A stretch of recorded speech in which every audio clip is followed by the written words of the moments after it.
세계사에서 한국전쟁은 무엇일까? 전 세계를 긴장시켰던 제2차 세계대전과 베트남 전쟁 사이에 일어난 소규모 전쟁에 불과했을까?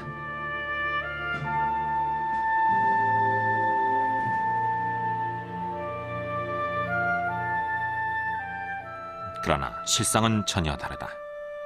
아시아의 패권을 놓고 벌어진 피비린내 나는 전쟁이었으며 혹독한 추위와 지칠 줄 모르는 적에 맞서야 했던 처절한 전쟁이었다.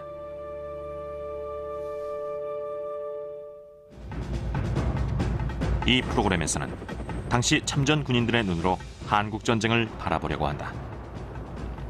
여러분은 공포와 혼란, 피가 뒤범벅된 진짜 전쟁의 모습을 보게 될 것이다.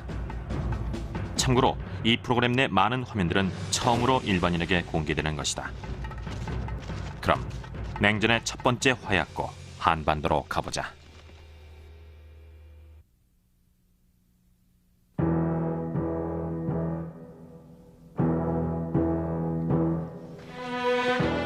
(1950년 4월) 한국전쟁이 일어나기 2달 전인 이때 한반도에는 이미 전쟁의 먹구름이 들이오기 시작했다. 남한의 한 사진사가 촬영한 이 처형 장면은 전쟁으로 치닫고 있던 남한과 북한의 대치 상황을 보여준다. 처형당하는 사람들은 북한에서 내려온 간첩들이다.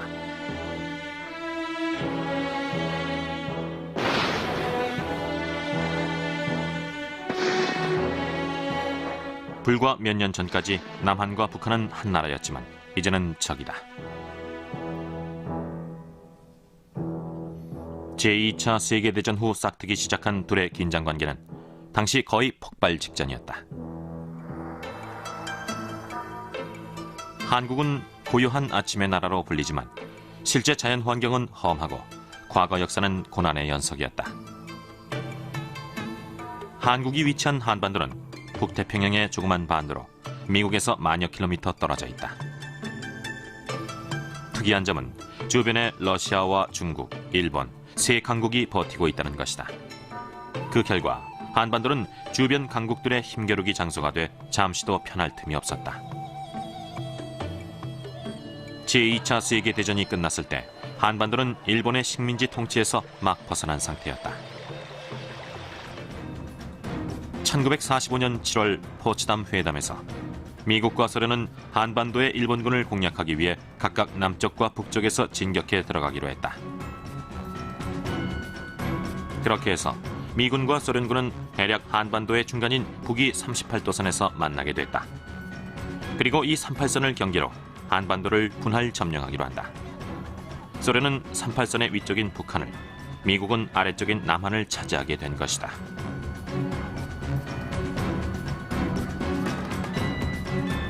이후 1947년 미군과 소련군이 철수할 때 남한과 북한에는 전혀 다른 정부가 들어섰다. 북한에는 조선인민공화국이란 공산정권이, 남한엔 이승만 대통령의 대한민국 정부가 수립됐다.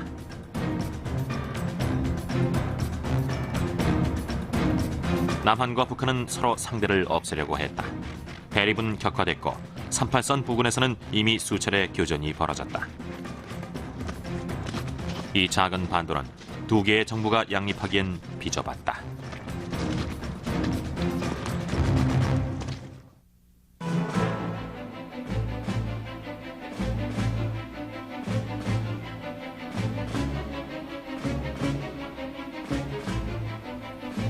(1950년 6월 25일) 새벽 4시 북한군은 38선을 넘어 남한을 침략한다.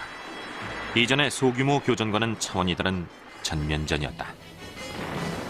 13만 5천 명에 달하는 북한의 인민군은 별다른 저항을 받지 않고 거침없이 남쪽으로 진격했다.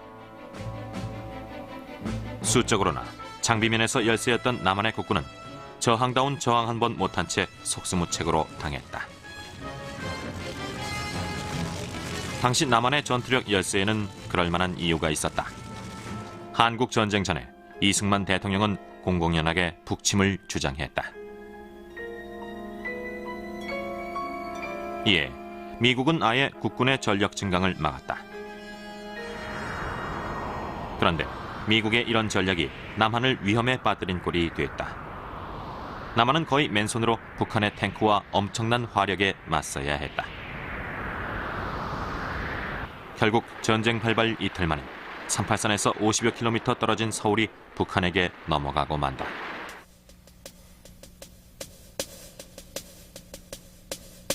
겁에 질린 서울 사람들은 피난을 떠나기 시작했다. 한강을 건너 남쪽으로 갈 수 있는 길은 이들 피난민으로 북새통을 이뤘다. 그러나 북한 인민군의 남하를 두려워한 국군이 한강 다리를 폭파시킨다. 한강 다리가 폭파되는 순간 다리를 건너고 있던 수백 명의 피난민은 거의 대부분 목숨을 잃었고 수천 명은 피난길이 막히는 신세가 됐다. 서울이 함락됐다는 소식은 순식간에 퍼졌고 남한은 공포 분위기에 휩싸였다.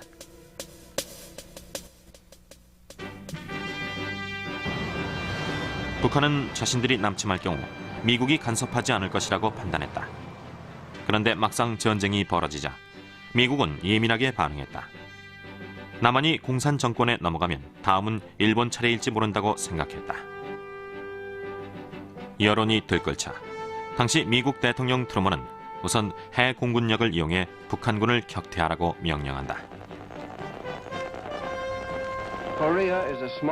한국은 작은 나라이고 아주 먼 나라입니다. 그러나 그곳에서의 일은 온 미국민들에게 중요합니다. 이번 북한의 침략은 모든 자유국가의 안전을 위협할 수 있는 행위입니다. 또한 이런 행위는 인류가 자유롭고 평화롭게 살 수 있도록 노력하는 자유국가에 대한 도전입니다. 이 도전은 어디까지나 정면 도전으로 미국도 정면으로 대처할 겁니다. 미 공군은 출격한 첫날 북한 전투기 6대를 격추시키는 성과를 올린다. 한편 미 해군은 북한의 해안선에 폭격을 가했다. 그러나 정작 지상의 북한군을 저지할 수 있는 방법이 없었다. 해결책으로 핵폭탄을 투하하자는 얘기가 나왔다. 그러나 이미 핵폭탄을 보유한 소련과 충돌할 경우 걷잡을 수 없는 결과를 초래할 게 뻔했다. 결국 지상군을 투입하는 쪽으로 가닥이 잡혔다.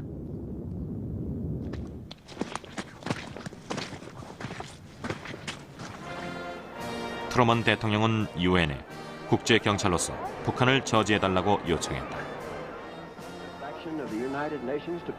유엔이 무법적인 침략 행위를 저지하기 위해 즉각적으로 조치를 취하고 이 조치에 전 세계의 자유국가들이 즉각적으로 호응할 때 국가 간의 체계를 세우려는 인류의 노력이 결실을 맺을 것입니다.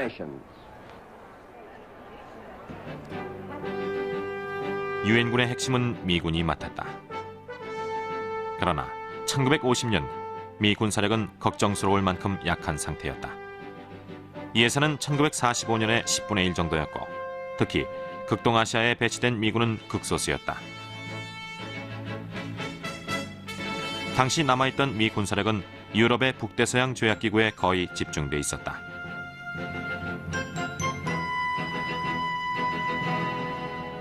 극동군 총사령관이자 제2차 세계대전의 영웅이었던 메가더 장군이 유엔군 총사령관으로 임명됐다. 당시 메가더 장군은 아시아 지역에서 미국을 대표하는 인물이었다. 그는 유엔군 총사령관에 임명됨으로써 자신의 군사적 능력을 보여줘야 했다.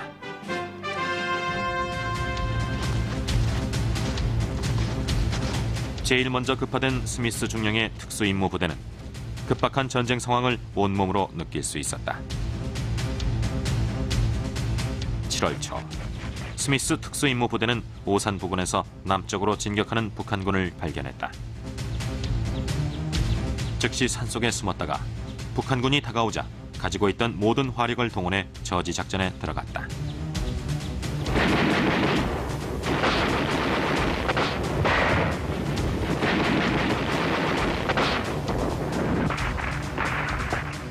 그러나 북한군의 탱크를 막기에는 역부족이었다.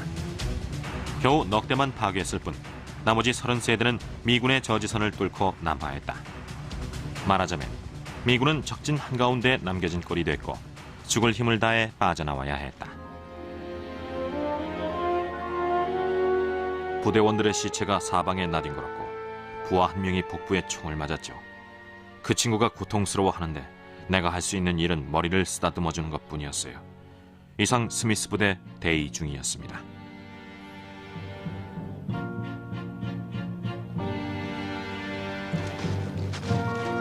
이 오산 전투를 통해 유엔군의 임무가 단순한 국제경찰이 아니라 전쟁에 적극적으로 개입해야 한다는 점이 명확해졌다.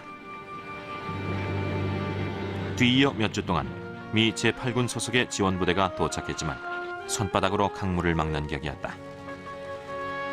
북한은 부산 근처까지 진격해 내려왔고 유엔군은 조금만 더 밀리면 바다로 뛰어들어야 할 형편이었다.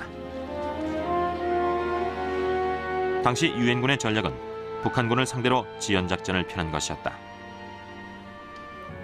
남진 속도를 둔화시키고 방어선을 구축하면서 시간을 벌려고 했지만 쉽지 않았다. 계속해서 북한군에게 밀려 후퇴를 거듭했다. 7월 20일 결국 금강전선마저 무너지고 남한은 한쪽 구석에 몰리게 됐다. 누가 봐도 유엔군의 참담한 패배였다.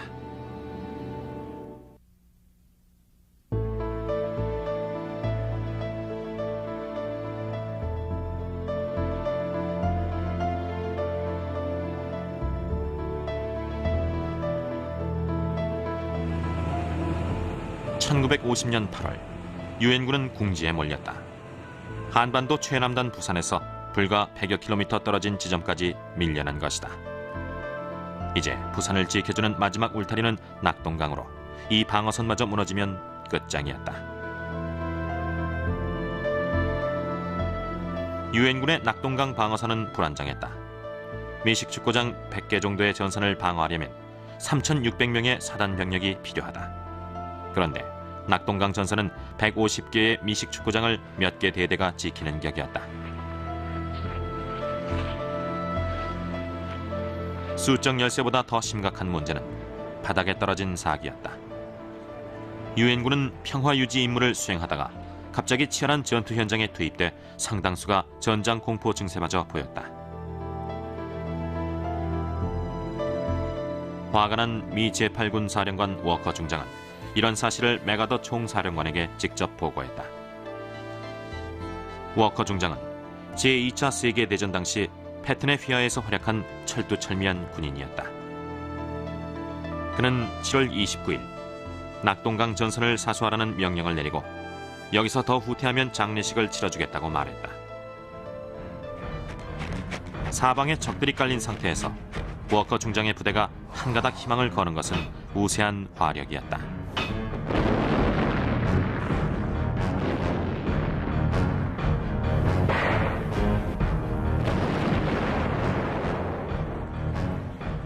낙동강 방어선의 서남부에서 미 8군 25사단이 반격을 시도하는 동안 컬세어 전폭기가 북한군에 폭격을 가하며 적의 보급로를 파괴했다.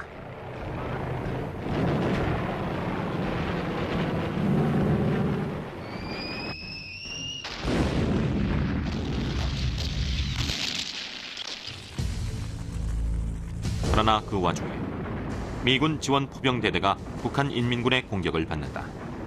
피아가 뒤섞인 상황에서 미 포병대대는 무참하게 당하고 만다.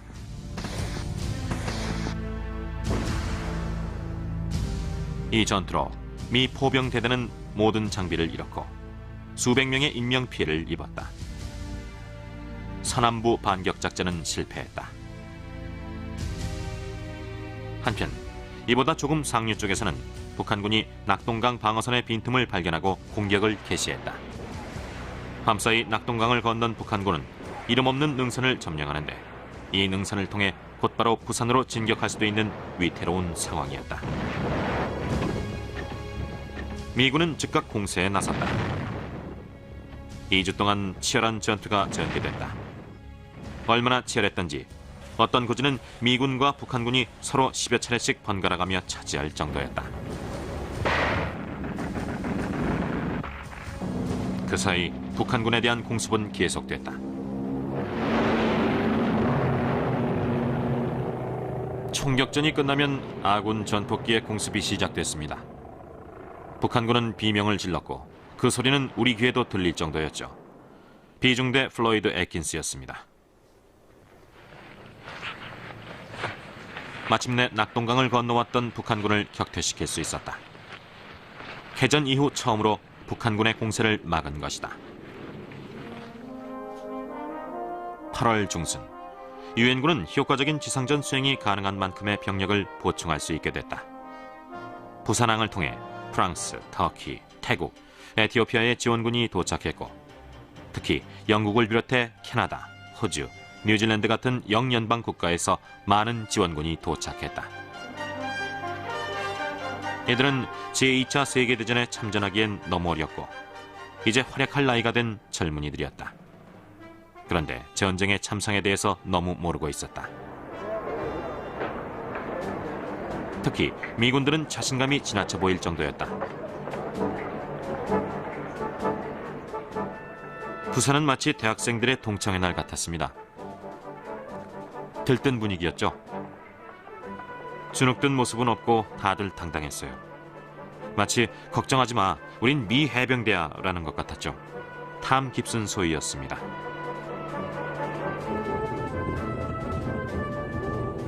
새로 도착한 미군들 중에는 흑인 신병들도 많았다. 이 흑인 신병들은 미군 역사상 처음으로 백인들과 한 부대에서 전투에 참가하게 됐다.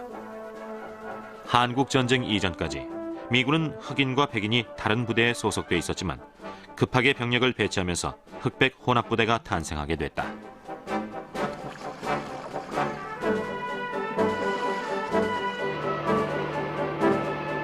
전쟁터에서 피부색은 중요하지 않았다. 이들은 전투 중에도, 휴식 중에도 잘 뭉쳤다.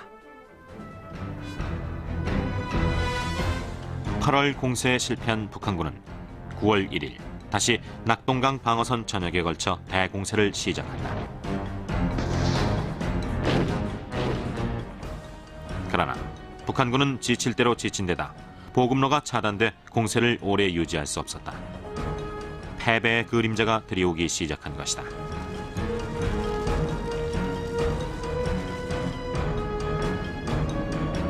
마침내 유엔군이 반격을 할 때가 됐다. 그리고 그 반격의 장소는 메가더 총사령관이 알고 있었다.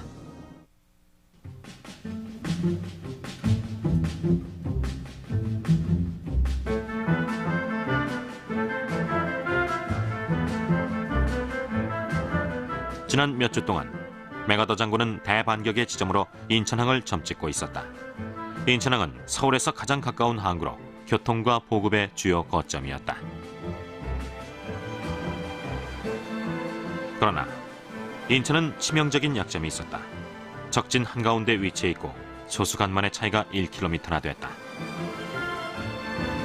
게다가 항공 정찰 결과 북한군이 인천항을 철통같이 경계하고 있었다. 위험 부담이 너무 컸다. 해군과 해병대 장성들은 메가더의 인천 상륙 작전에 반대했다. 그러나 메가더의 의지는 단호했다.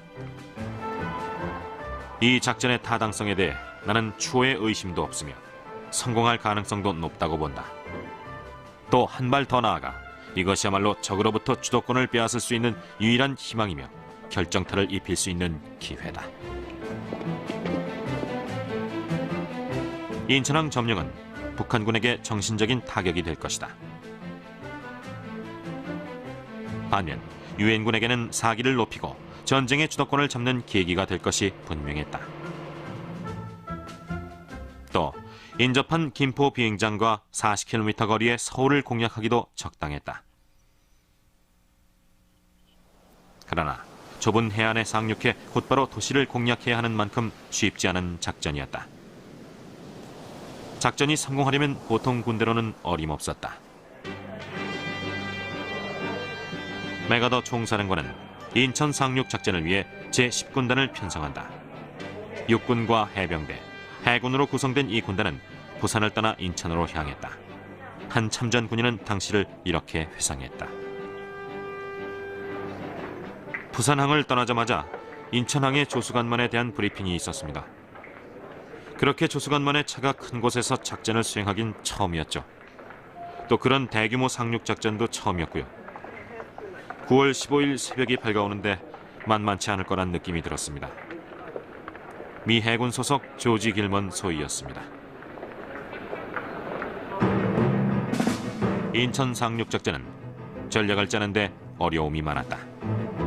썰물일 때 수심이 너무 얕아서 대형 군함의 기동이 쉽지 않았기 때문이다. 그래서 상륙작전을 밀물 시간에 맞춰 두 단계로 나눠야 했다.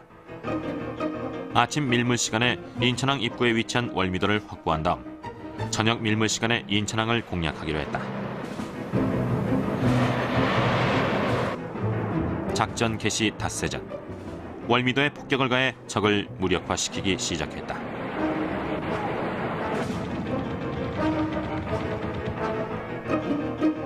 그리고 이틀 전 상륙정이 합류했다.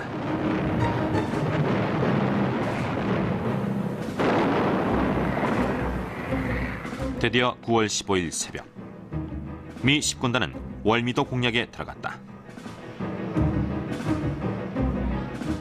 월미도에 북한군은 방심하고 있다가 사상자를 320명이나 내고 섬에서 후퇴했다. 미군은 전사자는 한 명도 없이 부상자만 20명이었다.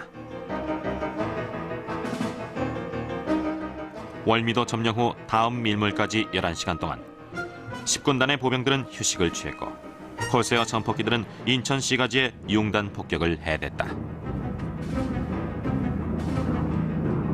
다음은 당시 월미도에서 공습을 지켜본 잭 시걸 기자의 라디오 방송 내용이다. 콜세어기가 날아가고 있습니다. 정말지 쏜살같이 날아다니네요. 폭발음 들리십니까? 2번 울리죠? 세상에, 어느새 저쪽 산까지 가서 한 방 먹이고 다시 이쪽으로 오고 있습니다. 어둠이 깔리자 본격적인 인천 상륙작전이 시작됐다. 상륙 목표 지점은 인천 시가지와 가까운 레드비치와 남쪽의 블루비치였다. 구축함과 로켓 포함해서 포탄을 퍼부어댔다.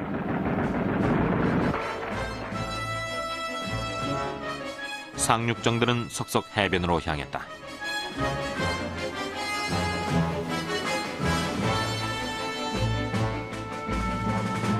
탱크와 각종 중장비들도 상륙했다.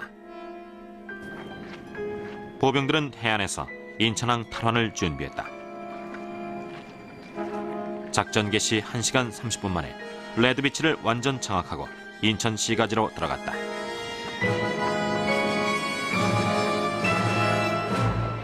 다음 날 아침 레드비치와 블루비치로 상륙한 보병들이 서로 만나면서 작전은 끝났다. 인천 상륙작전은 유엔군 전사자가 단 20명에 불과할 만큼 신속 정확했다.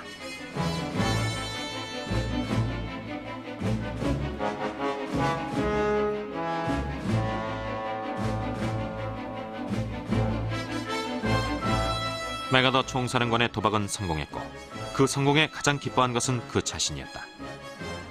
그러나 전쟁은 이제부터 시작이었다.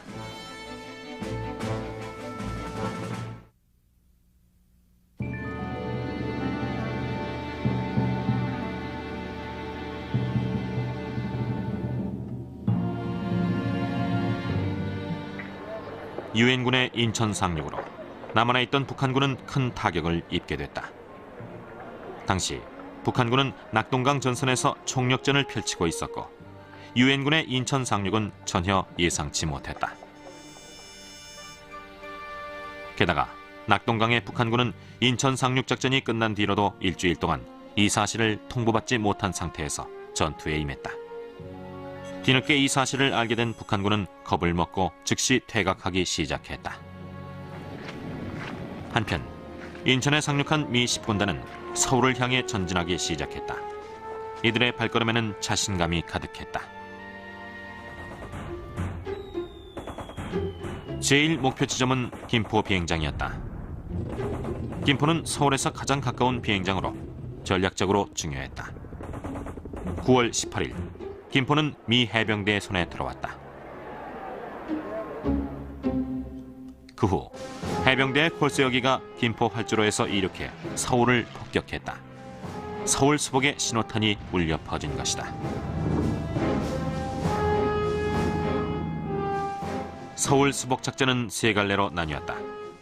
우선 제5 해병사단은 김포를 통해 바로 한강을 건너 서울의 서쪽 시가지를 공략하기로 했다. 한편 제1 해병사단은 서울 남부의 교외 지역을 점령하고 서쪽 시가지에서 제5 해병사단을 만나기로 했다. 마지막으로 낙동강 방어선에 미 육군 제7사단이 올라오면서 동쪽에서 발생할지 모르는 북한군의 증원을 차단한다.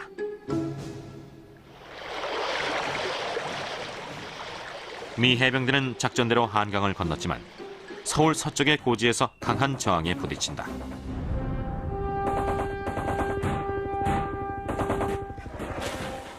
북한 인민군은 꿈쩍도 하지 않았고 치열한 접전으로 미 해병대는 큰 타격을 입었다. 포대와 전투기가 사흘 동안 지원 사격을 했다. 또 화염 방사기까지 동원됐다.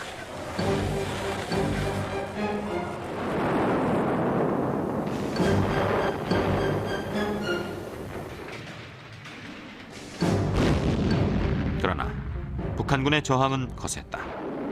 미 해병대 소속의 중대가 66고지에서 치른 전투는 처절할 정도였다.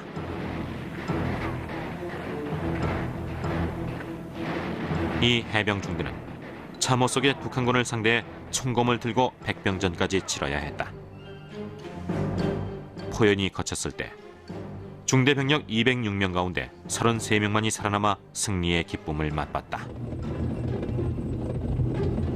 한편 서울 남동쪽에서는 미 육군 제7사단이 북한군을 쫓으며 올라오고 있었다. 9월 22일 북한의 전차 대대를 격퇴시켰고 서울에서 남동쪽으로 30여 킬로미터 떨어진 수원 비행장을 확보했다.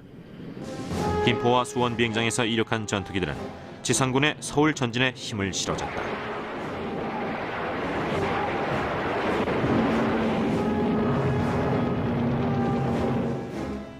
(9월 24일) 유엔군은 서울 주변의 고지를 점령했다. 그때 광경을 잊을 수 없어요. 아래 펼쳐진 도시 곳곳에서 연기가 치솟고 건물은 불길에 휩싸여 있었죠. 콜스 여기가 날아와 폭격을 하면 폭발음과 함께 검은 연기가 솟아올랐습니다. 고지에서 본 그 광경은 마치 영화 같았죠. 하지만 그건 현실이었어요. 비숍 이등병이었습니다.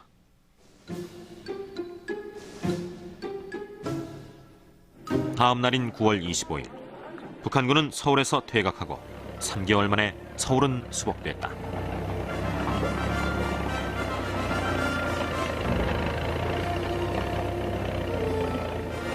남한 경제 문화의 중심인 서울이 다시 원래 주인에게 돌아온 것이다.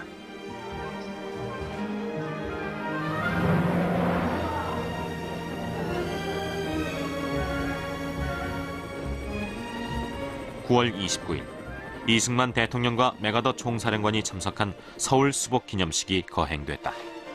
이 기념식은 전 세계의 유엔군의 국제 경찰로서의 위상을 알리는 자리이기도 했다. 그러나 기념식 중간에도 멀리 저격병들의 총성이 들려 위험이 완전히 사라지지 않았음을 경고했다.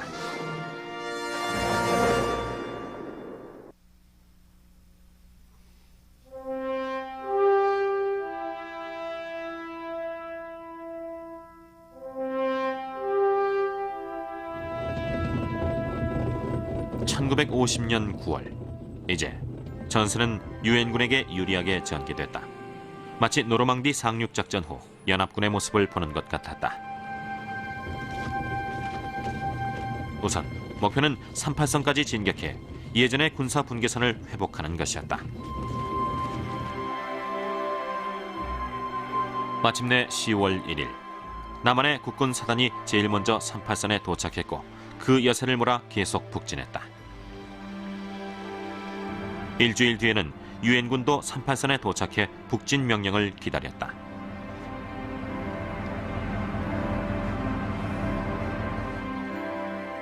그런데 이때부터 미국 청계의 고민은 시작됐다. 유엔군을 북으로 진격시키는 것이 옳을까? 그렇게 되면 국제경찰의 임무 범위를 넘는 것이 아닐까? 결정은 쉽지 않았다. 한편 이때 미군 사령부는 중국이 북한을 돕기 위해 병력을 만주로 이동시킨다는 소문을 듣는다. 중국은 한반도에 대한 미국의 간섭을 못마땅해 했고 그 간섭이 만주 지역으로 이어질까 염려하고 있었다. 첩보에 따르면 45만 명의 중국 공산군이 압록강 너머에서 언제라도 공격할 태세를 갖추고 대기 중이었다. 그러나 완전한 승리를 바라는 군과 일반인들은 이런 위험 신호를 무시해버렸다. 미국민은 절반의 승리에 만족하지 않았다. 사실 한국전쟁은 미국과는 거의 무관한 전쟁이었다. 1950년대 미국은 평화로웠고 집집마다 자동차가 최소 한 대씩 있을 만큼 풍요로워서 따분할 정도였다. 그런데 이때 마침 한반도의 전승 소식은 미국민들에게 자극제가 됐다. 특히나 공산주의에 대해 반감을 갖고 있던 미국민들은 미군의 북진을 환호했다.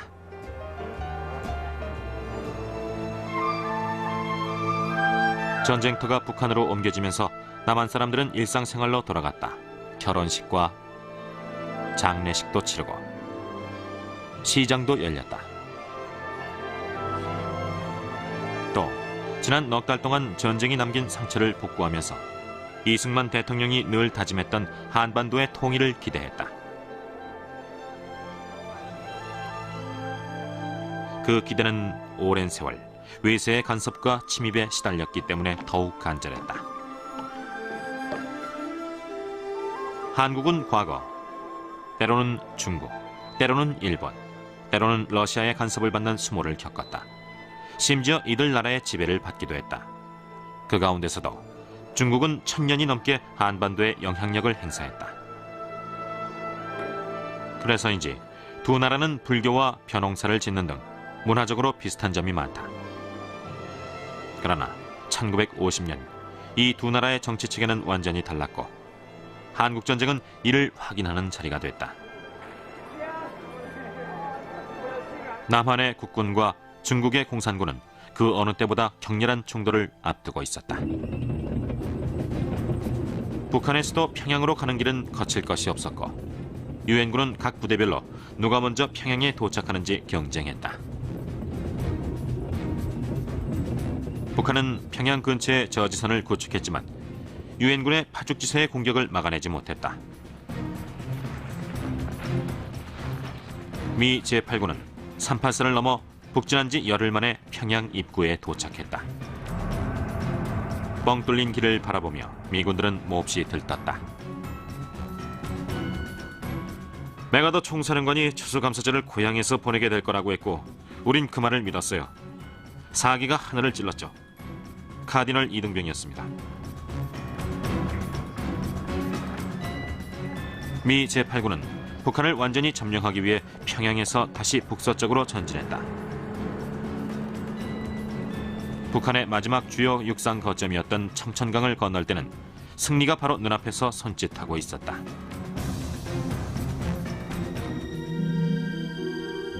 그러나 건너편에서 이들을 기다리는 것은 100여 구의 미군 시체였다.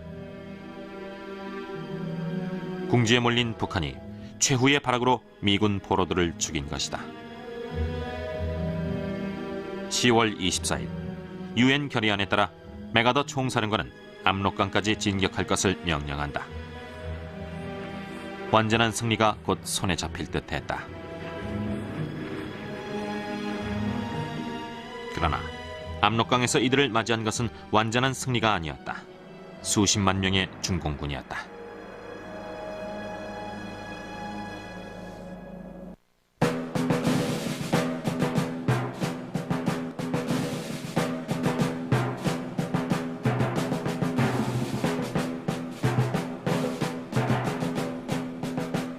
(1950년 10월 25일) 유엔군이 설마 했던 일이 현실로 나타났다.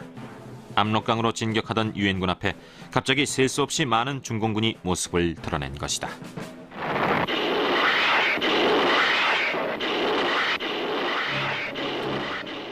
중공군은 유엔군의 항공 정찰을 피해 몰래 북한 산악 지역에 잠입 숨어 있었다. 이들의 기습 공격에 유엔군은 속수무책으로 당했다.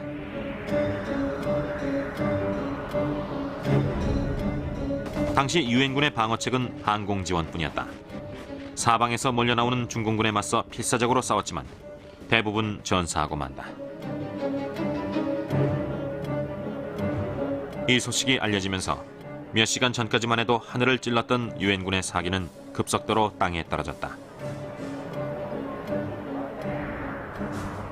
생존자들은 중국말을 들었다 그러고 우린 어떻게 된 일인지 몰랐어요.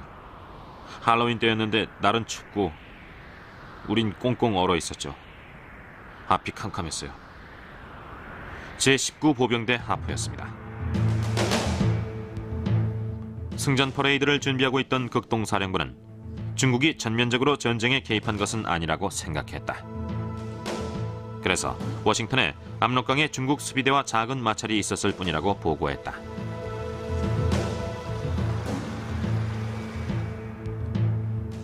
그러나 워커 중장은 불안한 기분이 들었다.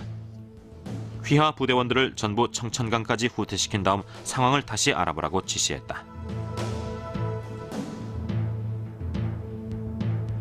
그런데 일순간 중공군이 자취를 감춰버렸다.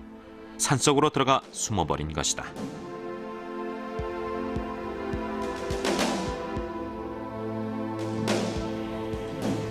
(11월) 내내 중공군의 규모를 파악하기 위해 유엔군의 정찰기가 떴다. 그 결과 파악된 중공군의 수는 5만에서 7만 명으로 충분히 대적할 수 있는 규모였다. 그러나 실은 45만 명이 더 있었다. 중공군은 위장술의 천재들이었다. 이들은 나뭇가지로 위장한 채 낮 동안 꼼짝 않고 숨어 있었다. 그러면 아무리 정찰기가 위에서 자세히 관찰해도 중공군의 모습을 찾아내기가 힘들었다. 그렇게 11월도 거의 지나가고 유엔군은 크리스마스엔 고향에 갈 수 있을 것이라고 기대했다. 중공군이 잠잠하자 11월 24일 메가더 총사령관은 재전진을 명령한다. 서부전선은 미8군이 맡았다. 이번엔 단 한 대대도 낙오되는 일이 없길 바라며 압록강으로 전진했다. 동부전선은 제10군단이 맡고 장진호 방향으로 전진했다.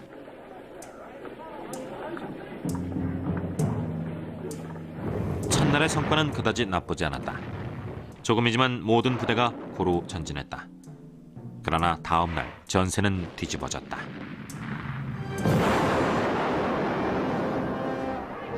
미 8군과 10군단 사이에는 허술한 빈틈이 있었는데 중공군이 이 지점을 집중 공격하고 나선 것이다.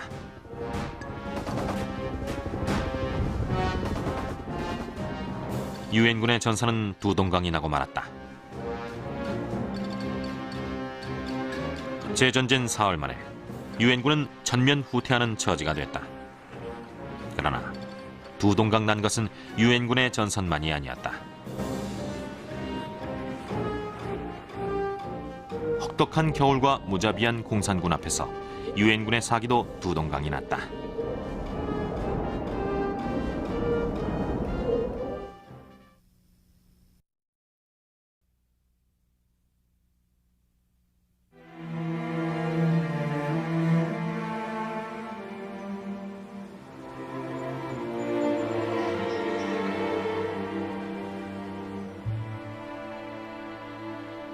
세계사에서 한국전쟁은 무엇일까? 전 세계를 긴장시켰던 제2차 세계대전과 베트남 전쟁 사이에 일어난 소규모 전쟁에 불과했을까?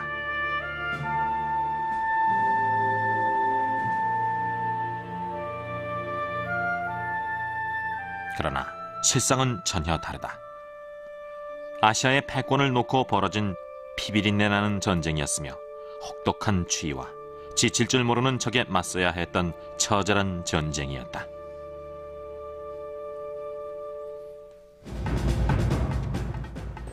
이 프로그램에서는 당시 참전 군인들의 눈으로 한국 전쟁을 바라보려고 한다.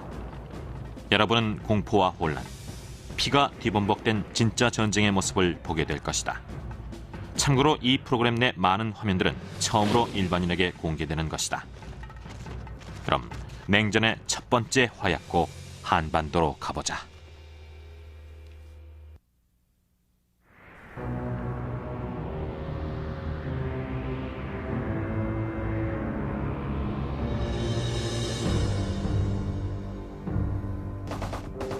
1950년 11월 말 유엔군은 고전을 면치 못하고 있었다.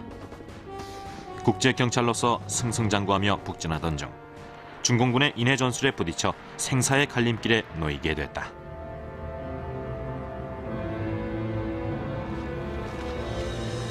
서부전선의 제8군이 격전을 치르는 동안 동부전선의 제10군단은 장진호로 북상 중이었다. 장진은 북한의 고산지대에 위치해 있어 11월 말인데도 추위가 살을 애는 듯했다. 수온지가 영하 40도까지 내려갔고 시속 60km의 강풍은 체감온도를 더욱 떨어뜨렸다.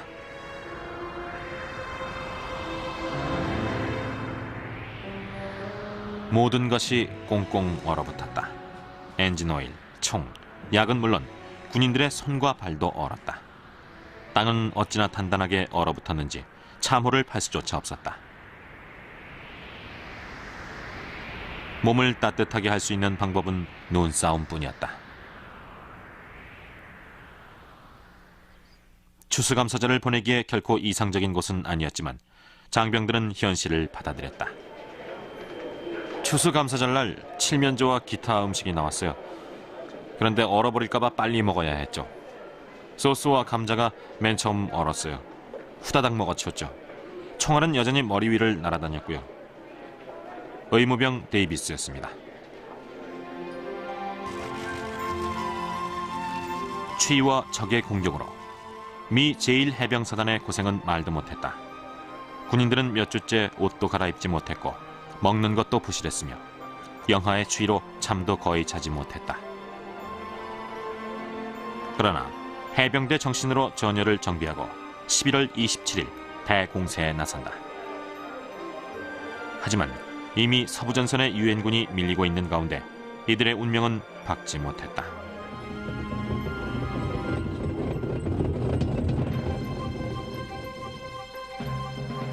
미 제1해병사단의 목표는 장진 서쪽으로 해서 북한 정부가 도피 중인 강계까지 가는 것이었다. 당시 유엔군은 4지점에 주둔 중이었다. 우선 최전선은 장진호 북쪽의 유담리로 해병대 2개 연대가, 두 번째 지점은 장진호 서쪽으로 3,000명의 미 해병대가 주둔했다. 세 번째 지점인 고토리에는 미 보병대와 영 해병대 4,200명이 있었으며 마지막으로 장진호 동쪽에 2,500명의 보병이 있었다. 장진호 부근의 유엔군에 대한 보급은 불안정했다. 이미 장진호 이남은 철수 중이었기 때문이다. 장진호의 유엔군은 고립 상태나 같았다. 따라서 원활한 보급을 위한 묘책이 필요했고, 그래서 주목하게 된 것이 헬리콥터다. 헬리콥터는 제2차 세계대전 때 처음 전쟁에 투입된 이후 한국전쟁 때는 눈부신 활약을 한다. 특히 한국처럼 혹한으로 육상 보급이 거의 불가능한 상태에서는 더했다. 11월 27일 유담리의 미 해병대는 무평리로 북상을 시도하지만 중공군의 강력한 저항에 부딪힌다.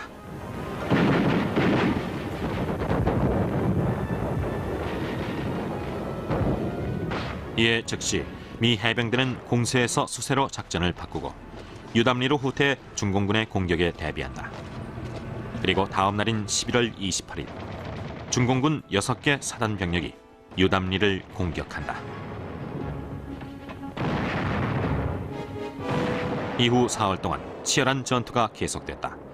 미 해병대는 모든 화력을 동원해 중공군에 맞섰다.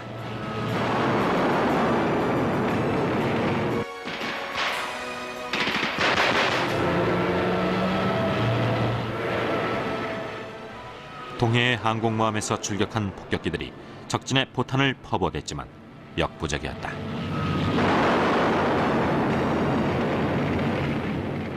중공군이 미 해병대를 겹겹이 포위한 상태였고 살기 위해서는 이 여러 겹의 포위망을 하나씩 돌파해야 했다. 당시 사단장 스미스 장군의 말은 지금도 유명하다. 제군들, 우린 후퇴하는 게 아니다. 새로운 방향으로 공격하는 것이다.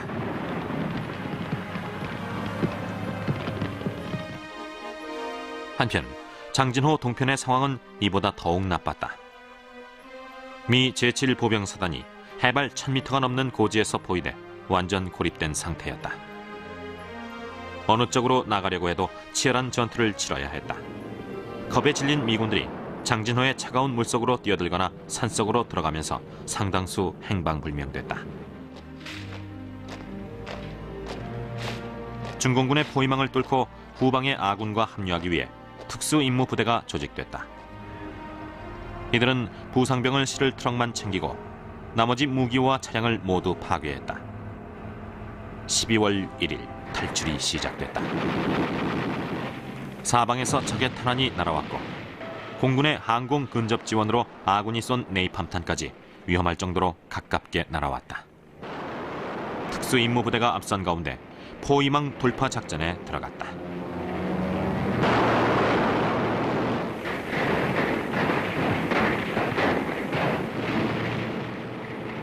포위망을 뚫고 나오던 제7보병사단은 중공군이 들끓는 마을에 도착한다. 이제 다른 곳으로 돌아갈 수도 없는 상황, 정면으로 돌파해야 했다.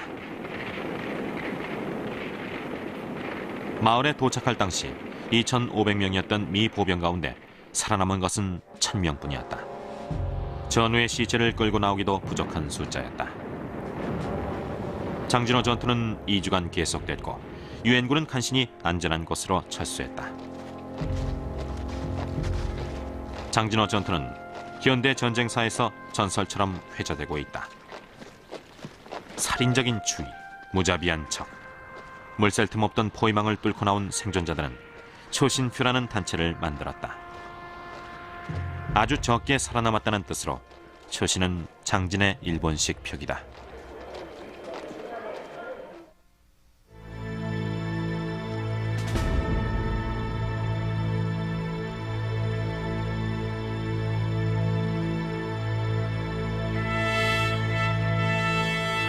(1950년 11월) 메가더 총사령관은 유엔군이 무너지는 것을 애통한 마음으로 지켜봤다. 그는 한국전쟁이 자신의 마지막 전쟁이란 걸 알고 있었다. 그런데 거의 손안에 들어왔던 승리가 연기처럼 사라진 것이다. 메가더의 실망감은 무척 컸고 그 화살은 트루먼 대통령에게 돌아갔다. 트루먼은 메가더가 중국으로 진격하지 못하게 막았다.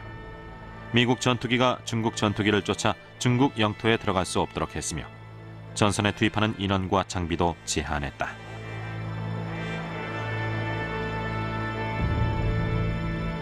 (11월 28일) 메가더 총사령관은 국방부에 이에 대한 불만을 써서 보냈다.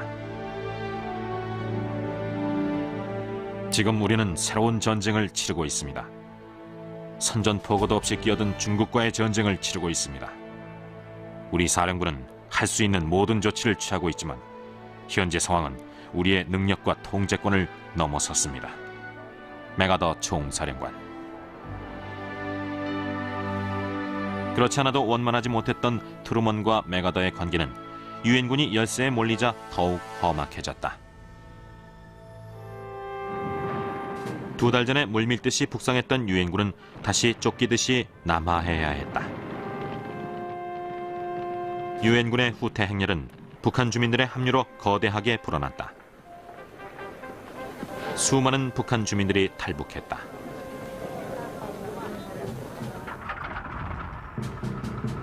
이들이 탈북을 결심한 데는 비행기를 통해 뿌려진 전단지의 영향이 컸다.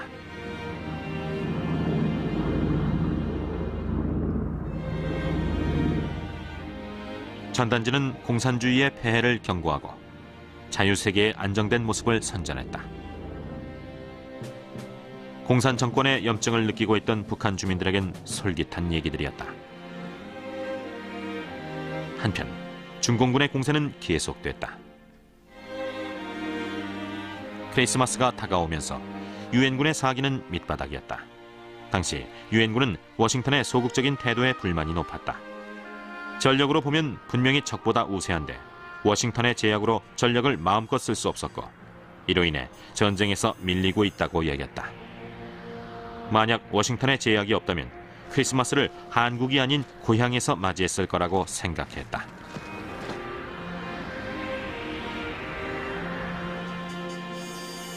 엎친 데 덮친 격으로 크리스마스 이틀 전 미 제8군 사령관 워커 중장이 차량 사고로 죽는다. 낙동강 사수명령을 내리면서 여기서 더 후퇴하면 장례식을 치러주겠다던 그가 먼저 장례식을 치렀다. 후임으로 리즈웨이 장군이 부임했다. 리즈웨이는 메가더 총사령관의 전승 의지와 워싱턴 정가의 신중론을 모두 이해하는 사람이었다. 그는 제2차 세계대전 당시 공수사단장으로 전투 현장에서 싸운 한편 워싱턴의 국방부에서도 일했기 때문에 어느 한쪽에 치우치지 않고 중도적이었다. 한국에 도착한 리즈웨이 장군은 유엔군의 침체된 분위기를 보고 친구에게 이런 편지를 썼다. 한눈에 봐도 아군은 자신감을 잃었어. 눈빛에도 발걸음에도 자신감이 없고 병장부터 위에 장군에 이르기까지 모두 침체돼 있네. 활기 넘치는 군대의 모습, 공격성 같은 건 전혀 찾아볼 수가 없어. 리즈웨이 장군. 반면 중공군의 공세는 꺾일 줄 몰랐다. 새해가 시작될 무렵엔 38선을 넘어 서울을 압박해오기 시작했다. 리즈웨이 장군은 서울 북쪽에 약간의 방어 병력만 남기고 모두 한강 이남으로 후퇴할 것을 명령한다. 방어 병력을 남긴 건 잠시 적의 공세를 늦추려는 의도였다. 중공군 7개 군단이 곧바로 서울을 향해 진격해왔고 유엔군은 또다시 열세에 몰렸다.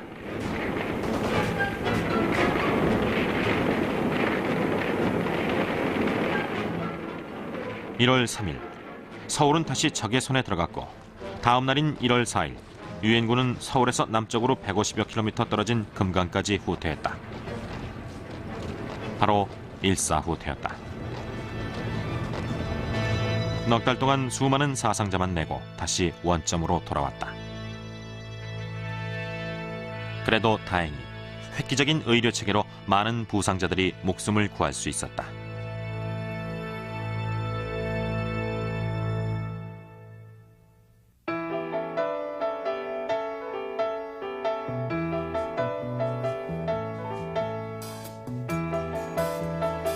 많은 미국인들은 한국 전쟁하면 11년 동안 CBS에서 인기리에 방영됐던 시트콤 시리즈 메시를 떠올린다. 메시는 이동 육군 외과병원의 영어 약자로 쉽게 말해 기동성을 갖춘 야전병원이다. 실제 한국 전쟁 중의 야전병원은 시트콤 메시의 웃기고 신나는 야전병원과는 달랐다. 실제 야전병원에선 바로 옆에서 전투가 벌어졌고 의료진들은 살벌한 전쟁 현장에서 일한 진정한 영웅들이었다. 야전병원은 한국전쟁 때 일대 변신을 한다. 이때부터 전투 현장 바로 옆에 설치됐고 언제라도 이동할 태세를 갖추게 됐다. 역사상 전투 현장과 가장 가까운 야전병원이 탄생한 것이다.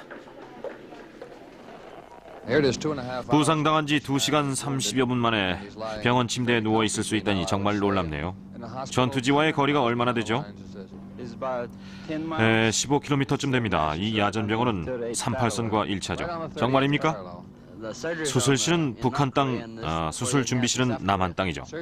수술실이 북한 땅, 준비실이 남한 땅이라고요? 각 야전병원은 신속한 구조를 위해 헬리콥터가 배치돼 있었고 고급 의료진과 첨단 의료 장비도 갖췄다.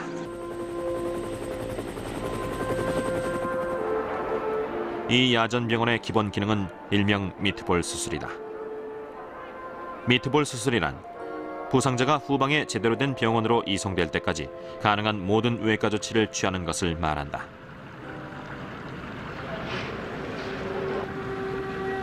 또 야전병원은 시간에 대한 철칙이 있었다. 부상당한 지 1시간 이내에 야전병원에서 치료받을 수 있도록 하는 것이었다. 이를 위해서는 신속한 수송수단이 있어야 했다. 한국은 지형이 험해서 차량과 기차보다는 헬리콥터 수송이 더 적당했다. 헬리콥터와 야전병원의 활약으로 수많은 부상병들이 생명을 건질 수 있었다. 덕분에 한국전쟁의 부상병 소생률은 제2차 세계대전보다 25% 높았다. 또 이런 형태의 야전병원은 베트남전과 걸프전의 전례가 됐다.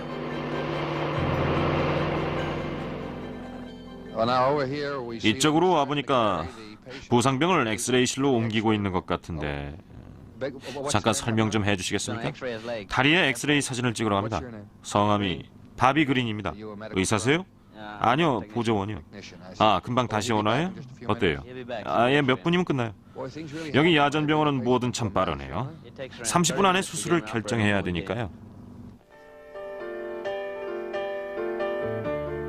어쩌다 전투가 없을 때의 야전병원은 시트콤 메시의 야전병원처럼 여유가 있었다.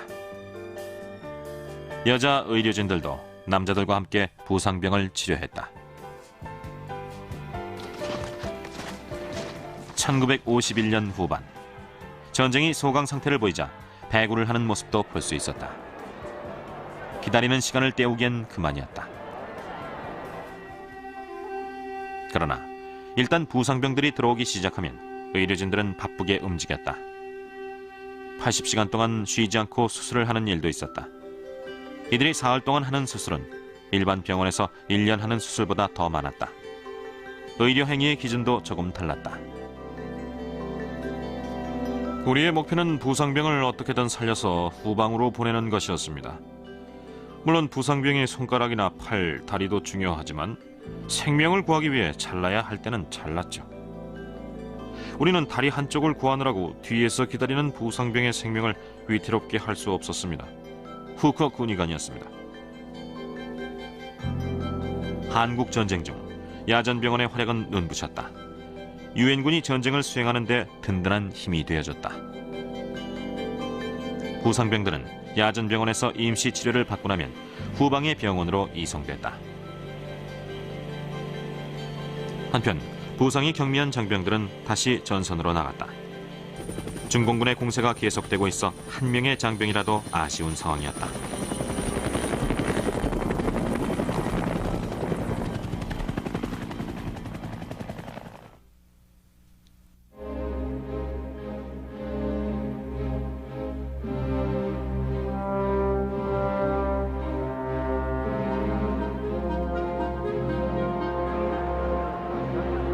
(1951년 1월) 중공군은 인해 전술을 펼치며 유엔군을 계속 남쪽으로 밀어붙였다. 그러나 그 기세는 오래가지 못했다. 전선이 넓어지고 보급이 원활하지 못한 상태에서 중공군의 공세는 힘을 잃고 있었다. 리즈웨이 장군은 곧 반격할 날이 오고 있음을 확신했다. 사실 저는 중국의 지도자 모택동이 왜 이 전쟁을 계속하는지 전혀 이해할 수가 없습니다. 이 정도 우리하고 싸워봤으면 스스로 느낄 때도 됐다고 봅니다. 현재 중국의 능력으로는 한반도에서 우리 미국을 절대 이길 수 없다는 것을 말이죠. 계속 이런 식으로 나오면 정말로 본때를 보여줄 생각입니다. 리즈웨이 장군은 특수임무부대를 조직해 중공군의 동태를 알아오도록 지시했다. 특수임무부대는 적진으로 침투했다. 그런데 금강에서 수원까지 올라가는 동안 이렇다 할 중공군을 만나지 못했다. 또한 정찰기들은 적군이 남진을 하는 대신 북진하고 있다고 보고해왔다. 납득할 수 없는 상황이었다. 적의 사정이 무엇이든 리즈웨이 장군은 반격을 결정한다. 공산군을 서울에서 몰아낼 작전을 짜기 시작했다. 1월 25일 작전명 천둥번개가 떨어졌다. 유엔군이 대반격을 시작하자 공산군은 뿔뿔이 흩어졌고 단 며칠 만에 힘들이지 않고 인천과 김포 비행장을 탈환했다. 2월에 들어서자 한강까지 진격해 강 건너로 서울을 볼 수 있게 됐다. 5개월 전의 상황이 되풀이되고 있었다. 유엔군은 공산군이 물러나는 이유를 알지 못했지만 이 기회를 최대한 이용해야 한다고 생각했다. 리즈웨이 장군은 나폴레옹의 다음 말을 인용했다. 마을은 신경 쓰지 말고 포로들만 데려와라. 리즈웨이 장군은 점령 지역을 넓히는 것보다 중공군에게 타격을 입히는 데 중점을 뒀다. 그의 판단으론 한국 전쟁은 유엔군의 화력과 중공군의 인해 전술의 대결이었다. 그런데 이때 양쪽 다 예상치 못한 변수가 생겼다. 폭우가 쏟아져 사방이 물바다와 진흙탕으로 변했다. 양쪽 다 꼼짝할 수 없게 됐다. 같은 상황에서도 더 큰 타격을 입은 쪽은 중공군이었다.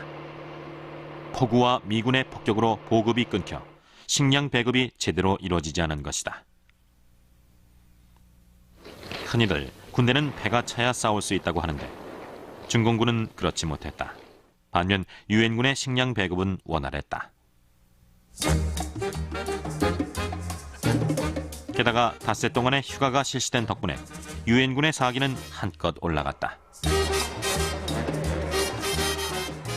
미군은 최전선의 보병들에게 닷새 동안의 일본 휴가를 실시했다. 장병들은 실컷 먹고 자고 놀며 꿀맛 같은 휴가를 즐겼다. 그리고 100% 충전돼 전쟁터로 들어왔다.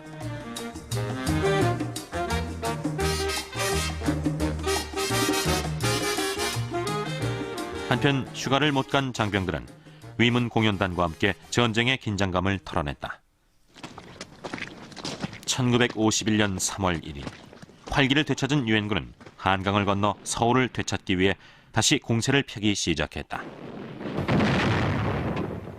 유엔군의 집중 포격에 공산군은 퇴각하고 서울은 다시 유엔군에게 넘어왔다. 그러나 이번엔 축하식이 열리지 않았다. 4번이나 주인이 바뀌면서 서울은 완전히 폐허가 돼 있었다. 유엔군은 계속 북진했고 3월 말엔 38선에 도착했다. 그러자 6개월 전의 상황이 그대로 재현됐다. 어디까지 북진할지를 놓고 격론이 벌어진 것이다. 트루먼 대통령은 정전 협상을 원했다. 첫 번째 실패를 보고 한국 통일은 오판이며 또다시 북진하면 괜한 미군들의 목숨만 잃는다고 생각했다. 메가더 총사령관의 생각은 달랐다. 그는 중국 전체로 해상 봉쇄령을 확대하고 중국 본토에도 공습을 가해야 한다고 주장했다. 이에 격분한 트루먼 대통령은 4월 11일 메가더 총사령관을 전격 해임한다. 이러한 조치를 취하게 되어 저도 안타깝기 그지없습니다. 메가더 장군은 미국의 가장 위대한 군 지휘관입니다. 그러나 지금은 메가더라는 개인보다 세계의 평화가 더 중요합니다. 메가더의 해임은 급작스러웠고 이로 인해 트루먼 대통령의 인기는 추락했다. 반면 메가더는 영웅 대접을 받으며 귀국했다. 귀국한 메가더는 미 의회에서 유명한 연설을 한다. 여러분, 노병은 죽지 않고 다만 사라질 뿐입니다. 이제 저는 군인으로서의 삶을 마감하고 사라집니다.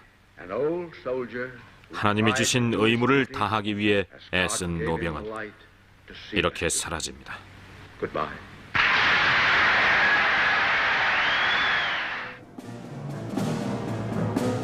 메가더는 사라졌지만 전쟁은 계속됐다. 리즈웨이 장군이 극동사령부 총사령관으로 임명됐고 벤플리트 장군이 제8군 사령관이 됐다. 벤플리트는 노르망디 상륙작전에 사단장으로 참전했으며 철저한 반공주의자였다.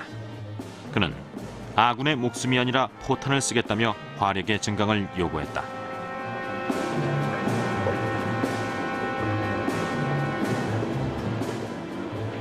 유엔군의 화력이 증강되면서 적의 기세는 더욱 위축됐다.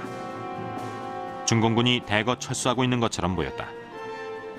그러나 항공정찰기의 보고를 분석한 결과 중공군은 제2의 공세를 준비하기 위해 집결 중이었다. 그러나 이번엔 유엔군도 대비책이 있었다.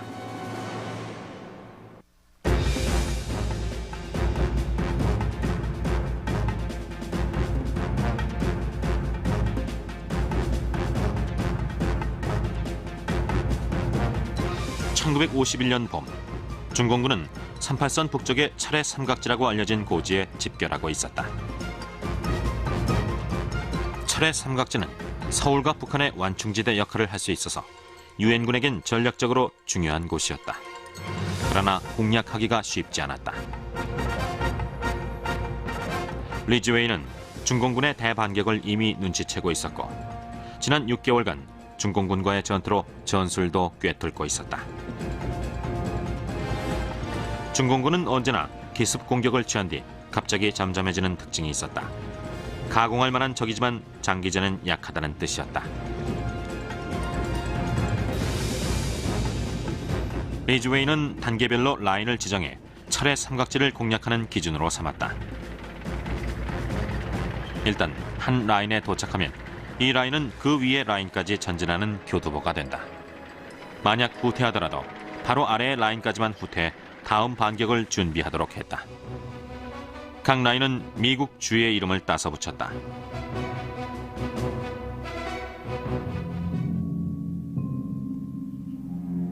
미 8군은 얼마 전 아이다호 라인과 38선 바로 위쪽의 캔자스 라인까지 점령했다.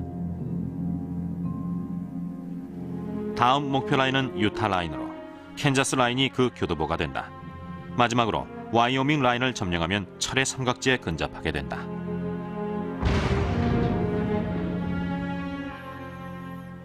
후퇴하건 전진하건 유엔군의 목표는 적을 많이 사살하는 것이었다.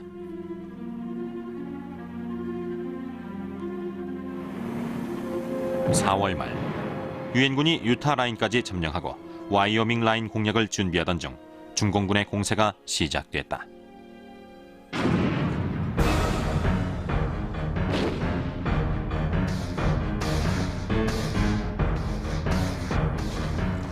(4월 22일) 남한의 국군이 지키고 있는 중부전선에 중공군의 공격이 가해졌다. 중공군은 또다시 유엔군의 전선을 두 동강 내려고 했다. 그러나 이번엔 리즈웨이가 정해놓은 라인이 있었다. 미 제8군은 캔자스 라인으로 후퇴해 방어 자세를 취했다. 더 이상의 후퇴는 없었다. 일주일 동안 적은 보급도 제대로 받지 못하면서 한반도라는 작은 땅덩어리를 위해 엄청난 인명피해를 입게 됐다. 그리고 중공군은 다시 언제나처럼 쥐죽은 듯이 잠잠해졌다. 미군이 예상한 그대로였다. 2주 뒤 중공군은 다시 공세를 취했다. 그러나 이미 벤플리트는 대비책을 세워두고 있었다. 중공군을 향해 일제히 포탄을 퍼부어댔다.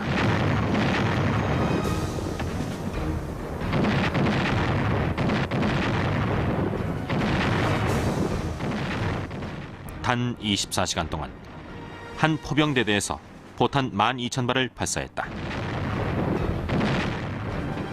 유엔군이 쏴댄 포탄은 중공군 진영으로 날아가 비오듯이 쏟아졌다.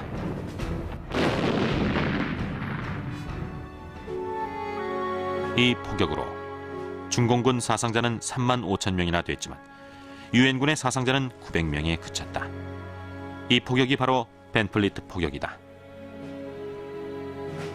벤플리트는 아군의 목숨이 아니라 포탄을 쓰겠다는 다짐을 지킨 것이다.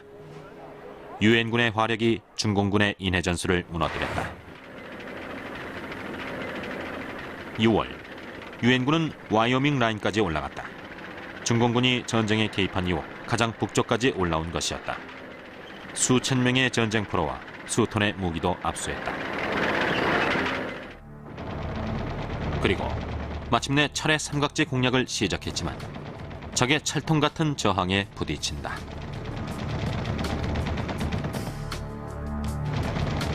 유엔군은 철의 삼각지에 열흘 동안 밤낮을 가리지 않고 포격과 공습을 시행했다. 결국 적은 무너지기 시작했다. 유엔군은 탱크를 앞세우고 들어가 철의 삼각지를 장악했고 중공군 개입 이후 가장 유리한 위치에 서게 됐다. 미국 입장에선 정전 협상을 시작할 때였다. 중공군을 완전히 눌러 이기려면 앞으로 몇 년이 더 걸릴지 알 수 없는 노릇이었다. 또 그러려면 수많은 인명피해를 감수해야 했다. 때문에 협상을 통해 전쟁을 끝낼 때라는 데에 의견이 모아졌다.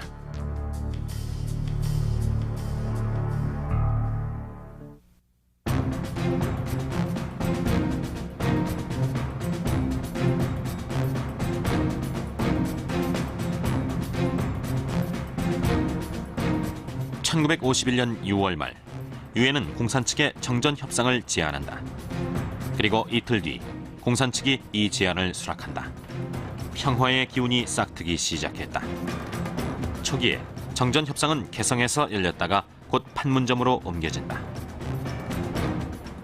빨리 끝날 것이라는 애초의 기대와 달리 정전 협상은 전쟁만큼이나 힘들었다. 가장 큰 걸림돌은 양측 모두 자신들이 이 전쟁에서 이겼다고 생각한다는 것이었다. 서로 상대의 양보만 고집했다. 유엔군은 군사 분계선을 현재의 전선으로 정하자고 한 반면 공산 측은 전쟁 이전의 38선으로 하자고 요구했다. 또 공산 측은 전쟁 포로를 포로 본인의 뜻에 관계없이 일괄 송환하자고 했다. 하지만 공산 측은 대부분의 유엔군 전쟁 포로를 죽인 뒤였다. 10만여 명의 유엔군 전쟁 포로 가운데 살아서 돌아온 사람은 13,000명에 불과했다. 극적으로 살아 돌아온 유엔군 전쟁 포로들은 고문과 극심한 배고픔이 계속됐던 악몽 같았던 포로 생활을 털어놨다. 중공군은 이들을 세뇌하고 재교육해서 공산주의자로 전향시키려고 했다. 또 총을 겨누고 강제로 미국에 반대하는 라디오 방송을 하도록 했다. 포로 수용소에서는 의약품이 없어서 아파도 치료를 할 수 없었다. 수많은 유엔군 전쟁 포로들이 정신 이상 증세를 보이거나 굶어 죽었다.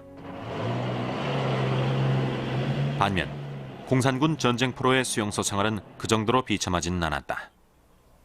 이들은 유엔군 경비병보다 동료 포로를 더 무서워했다. 공산군 포로들은 반공산주의자와 친공산주의자로 양분됐고 이 양측 간의 충돌로 사상자가 생기는 일이 심심찮게 일어났다. 그러면 공산 측은 정전 협상에서 이 일을 꼬투리 삼아 물고 늘어졌다. 양측은 서로 양보하지 않았고 정전 협상은 여러 차례 중단됐다. 그리고 정전 협상이 지지부진한 동안 전선에서의 긴장감은 높아갔다.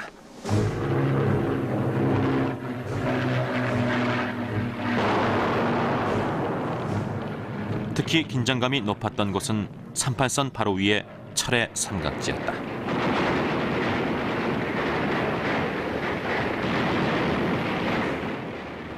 (1951년부터 53년) 전쟁이 끝날 때까지 이 부근에선 뺏고 빼앗기는 접전이 수없이 반복됐다.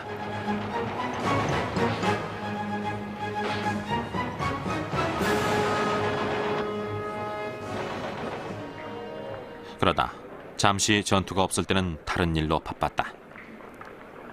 다음 전투를 위해 고지를 튼튼히 정비해야 했다. 철의 삼각지 부근은 양측 군인들이 판 참호가 사방에 널렸다. 참호에서 퍼낸 흙으로는 모래주머니를 만들어 쌓아 올렸다.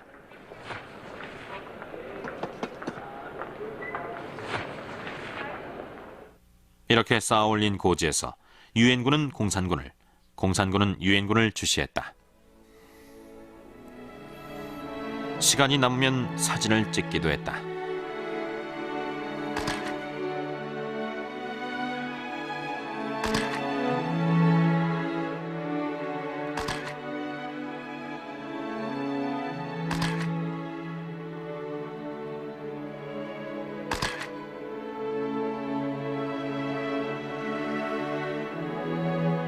또 고향에 편지를 쓰거나 예배에 참석해 전사한 전우들을 위해 기도했다.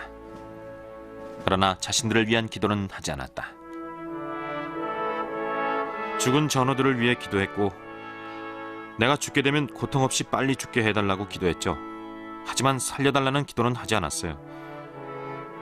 나만 살려달라고 기도하는 건 이기적이니까. 카치 이등병이었습니다. 이들의 이기적인 기도는 단 하나, 고지를 차지할 수 있게 해달라는 것이었다.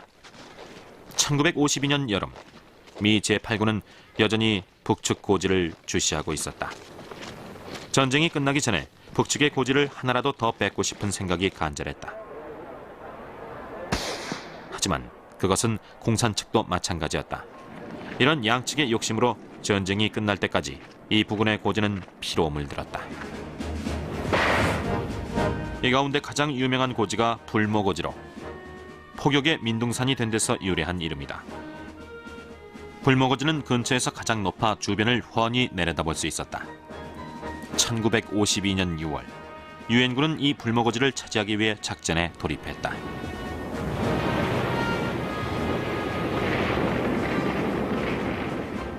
보병부대가 적의 포탄이 쏟아지는 가운데 간신히 불모거지를 점령했지만 곧 중공군에게 빼앗기고 만다. 이것은 9개월간 계속될 시속게임의 시작으로 이듬해 3월 유엔군의 승리로 끝났다. 양측 군인들은 정전 협상에 유리하지 않을까 하는 생각에 고지쟁탈에 온 힘을 다했다.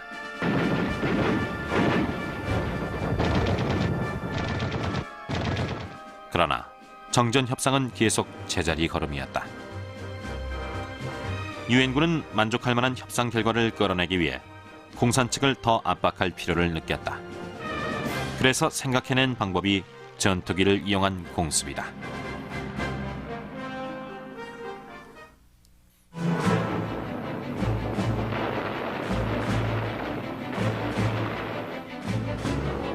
한국전쟁에서 유엔군이 확실히 우위를 점했던 부분은 제공권이다.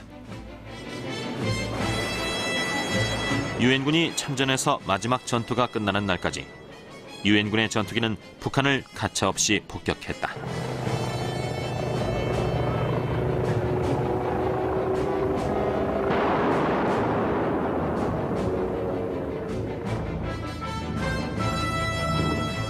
유엔군의 전투기는 대부분 제2차 세계대전 때 활약한 기종으로 대표적인 예가 B-29 슈퍼 포트리스다.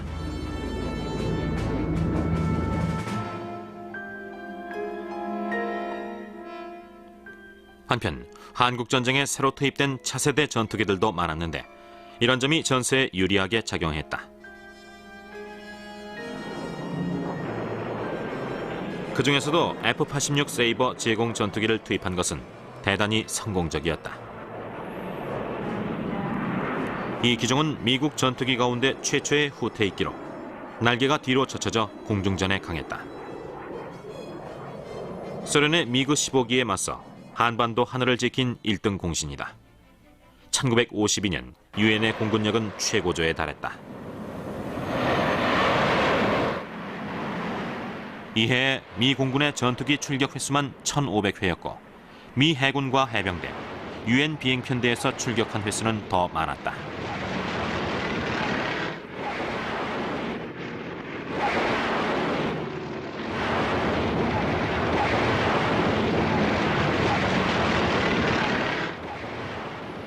(1952년) 여름 유엔군의 전투기가 북한 상공을 위협했다.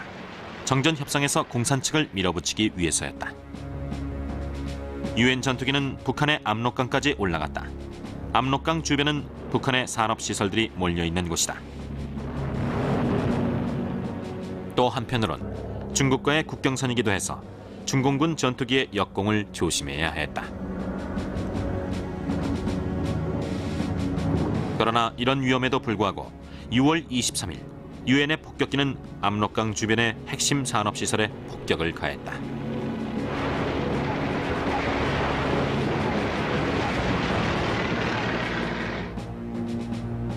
제1 목표는 수력발전소였다. 세이버기가 중공군의 미거기를 감시하는 동안 폭격기가 수력발전소를 명중시켰다.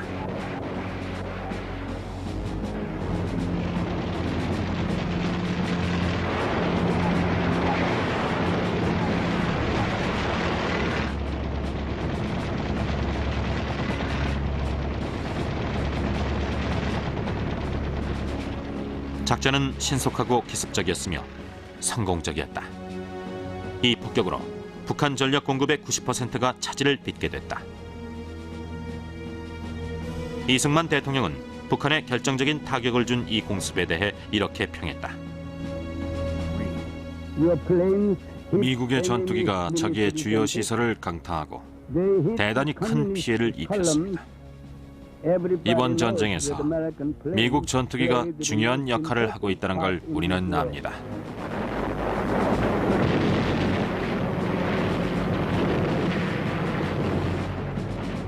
그러나 공산군은 이런 치명적인 공습에도 여전히 뻣뻣하게 나왔다. 공습으로 유엔이 정전 협상에서 유리한 입장에 서게 됐지만 충분치 않았다. 뭔가 결정적인 한 방이 필요했다.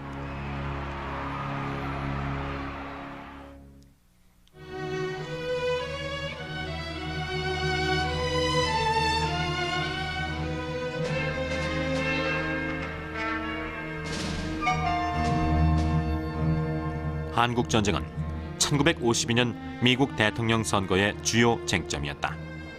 미국민들이 질질 끄는 전쟁의 실증을 내고 있는 가운데 민주당은 공화당 후보 아이젠하워 장군에 맞서 호전 중이었다. 아이크라는 애칭으로 불렸던 아이젠하워 장군은 제2차 세계대전 때 서유럽 주둔 연합군 사령관이었다. 메가더도 그 앞에서는 조연이었다. 반면 트루먼 대통령은 길어지는 한국전에 대한 책임을 져야 할 상황이었다. 한국전쟁이 3년째로 접어들자 미국민들은 전쟁의 염증을 느끼고 하루라도 빨리 전쟁을 끝낼 대통령을 원했다. 10월 말 아이젠하워는 이런 기대에 부응하는 약속을 한다. 저는 한국에 가겠습니다. 가서 직접 보고서 어떤 것이 미국민을 위하고 평화를 위한 최선의 방법인지 알아오겠습니다. 대통령에 선출된 아이젠하워는 약속을 시행했다. 한국의 최전선으로 날아와 장병들을 만났다.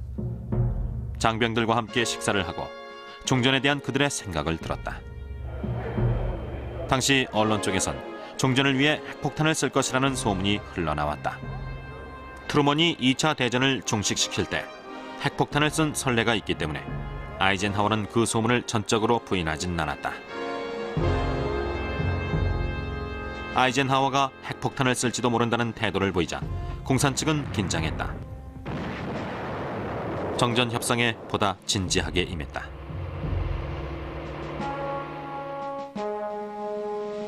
아이젠하워의 대통령 취임 석 달 뒤 중국에서 전쟁을 끝내고 싶다는 뜻의 편지를 보내왔다. 그러나 전쟁을 끝내기는 시작보다 더 어려웠다. 정전 협정이 모양을 갖추는데 다시 넉 달이 걸렸다. 전방의 양측 군인들은 종전이 눈앞에 다가오자 가능한 더 유리한 상태에서 전쟁을 끝내기 위해 분발했다. 치열한 고지 쟁탈전은 마지막까지 계속됐다. 1953년 7월 27일 전쟁이 시작된 지 3년을 넘기고 드디어 정전협정이 체결됐다. 이전의 38선 대신 새로운 휴전선이 생겼고 그것은 유엔 측의 작은 승리였다. 그러나 전방의 포문은 그로부터 12시간 뒤 협정의 효력이 발생하는 순간까지 불을 뿜었다. 그리고 모든 게 멈췄다.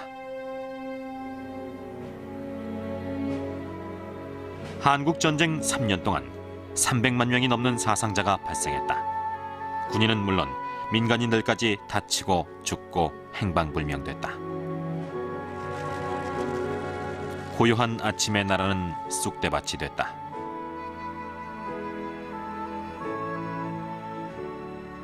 또 전 세계 20여 개국이 유엔군 혹은 공산군 편이 되어 상대에게 총뿌리를 겨눴다. 한반도라는 좁은 땅에서 벌어졌지만 세계대전이나 다름없었다.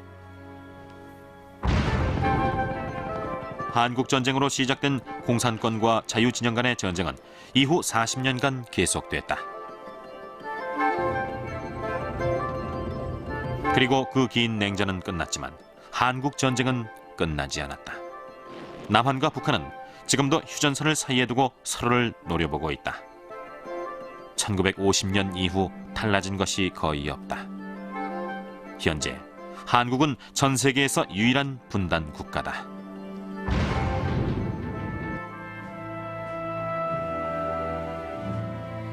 불안한 그림자는 여전히 한반도를 뒤덮고 있지만 한반도의 평화를 위해 싸운 이들의 희생정신은 전쟁사에서 가장 고결한 것이었다. 이들은 좌절의 시기에 용기를, 냉담의 시기에 신념을, 도저히 감당할 수 없을 것 같은 역경의 시기에 불굴의 의지를 보여줬다. 우리는 이 용감한 군인들에게 감사해야 할 것이다.